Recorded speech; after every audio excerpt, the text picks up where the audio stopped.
This past year has been an overwhelming experience.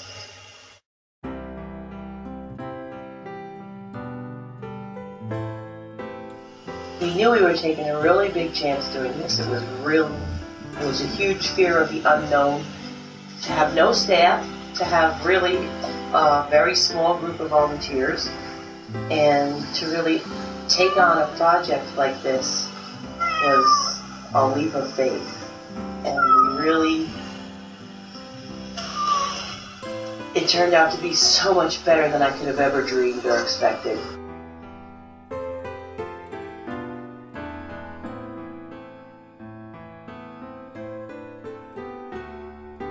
At this time, we have 65 active volunteers that show up on a regular basis. We're completely volunteer run. We have 3 shifts filled 7 days a week. People have just come out and supported us beyond my wildest dreams. Everybody's all of them. And there's not enough words to thank them. How did you first find out about Moving Animals? I saw an ad in the paper when they were first opening up. I was actually looking to volunteer in an animal rescue or shelter, and I found out about New Beginnings from somebody I know. A good friend told me all about it, and when she told me about, how it's run and everything, let me come on down, and so last August I did. I was looking on Facebook, and I saw something about a new no-kill shelter on Cranberry Road, and I live right around the corner. I've been driving by. We live only like 5 minutes down the road, and I volunteered at another shelter that was closer to work but farther from home. And I got sick about a year and a half ago, so I had to stop. And now, being closer to this, I stopped by one day and said, "Do you need any volunteers?" And in the next weekend. Did she drag you along? Yes. Well, we have 2 cats and a dog of our own. I love animals, so we come here, and it's nice and calming too, and stressless. I'm short, and I can't reach the top layer of the cat cages. So I'm only here for my height. That's all. Yes. Why did you decide to volunteer? Because I had no extra time, so why not? I had work and school, and actually, to be honest with you, I had just separated from my husband, and I wanted to it was an opportunity that I didn't have before, and I was like, why not? I work with animals all day, I'll do it some more. Well, now I can say, after having volunteered here for more than 3 months, I think it just brings so much happiness. I didn't know what to expect when I started. I've never volunteered at an animal shelter before. We have a little dog, and I felt like there were so many others that needed a loving home, and it's all those sentiments that got me started. But having done it, loved it. I keep coming back every week. Well, my wife knew Barbara, and she said that she was opening up a new shelter, because the shelter that she ran before was in Sayreville, and that was closed. So she said that she might be looking for volunteers. I thought that would be something for me to do.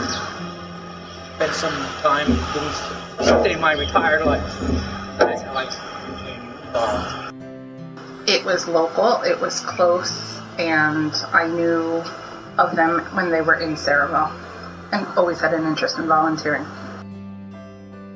Well, I think as a kid I always wanted to be a veterinarian, and as I was getting closer to graduating and I had to figure out what I wanted to do. So at that point in time, I wasn't sure if I wanted to be a veterinarian or if I wanted to pursue something else. So I thought volunteering here would help me gauge where I wanted to go. What has being part of the NBAR family meant to you? Just that. It's a family.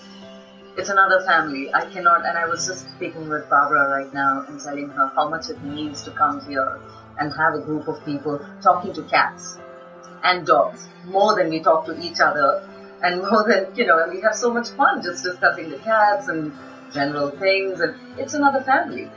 It's wonderful. It's very personal. When you come in on a Wednesday afternoon when I volunteer and somebody's not here, it's because they went home. and that's very special. It's not any other reason except that you know that they went home to a safe place. Well, it's a team doing something worthwhile, taking care of animals, getting good homes for them, making sure that they're safe. And it's a no-kill shelter, so if they can't get them adopted, they're here. Well, it's just, meeting other people who share, the passion about caring for animals. Because, you read the news and hear about all the things, and it's nice to meet other people who believe in the same things you do. Family is a very good word for it for the people that I've met. And the in and out of the cats that get to go home, the dogs that get to go home, and knowing you're part of it, even if it's just playtime, food time, you're part of making them comfortable till they get to go home. A lot of new friends, I have to say that. And a lot of new cats that are actually new family to me. They actually feel like part of my family too. What's your most memorable moment since you've been here? Well, just a couple with some of the dogs. I only work with dogs.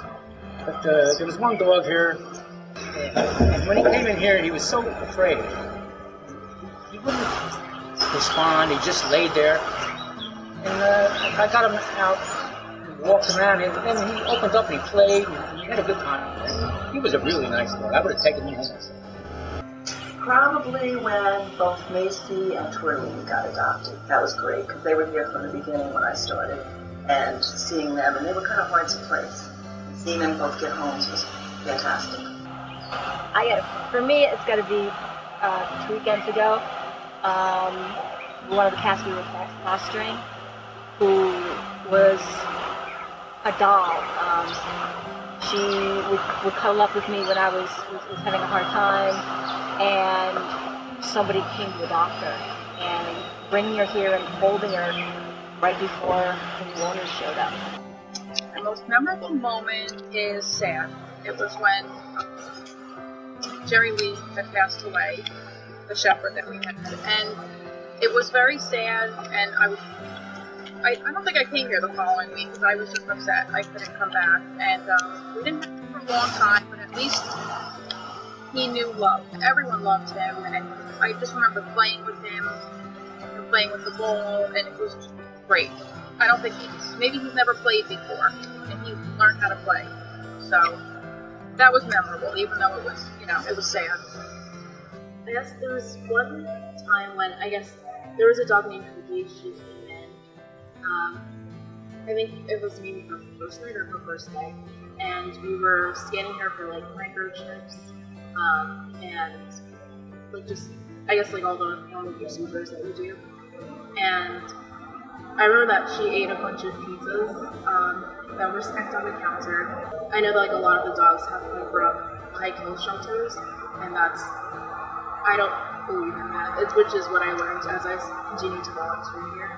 That you should have to kill an animal to overcome it. An animal's life is no less important than a human's life, and I think it kind of just made that idea more prominent in my head. Every day there's moments. I look around and I pinch myself because I think this has to be a dream. It is a dream come true, not just for me, but for everyone who comes here.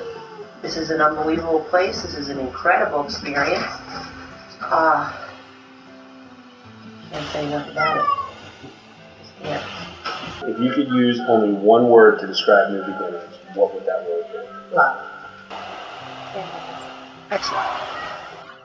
Family. Enriching. Caring. Compassionate. Chance. That's 2 words, right? Dedicated. Perfect. Loving. I think every animal that comes here, they're scared. I know but the people here love them. They care about them. And they do the best for them. And that's all I can ask. We've been through 1 year. What do you think the next year is going to be like?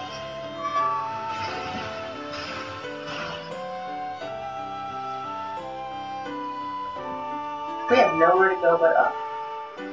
nowhere to go but up. It's just more and more people are coming to help. More and more people are donating. More and more people are adopting. We're getting our name out there. We're getting more known. The impact of the Helmetta shelter closing has given us some more opportunities to help some more people. Nowhere to go but up.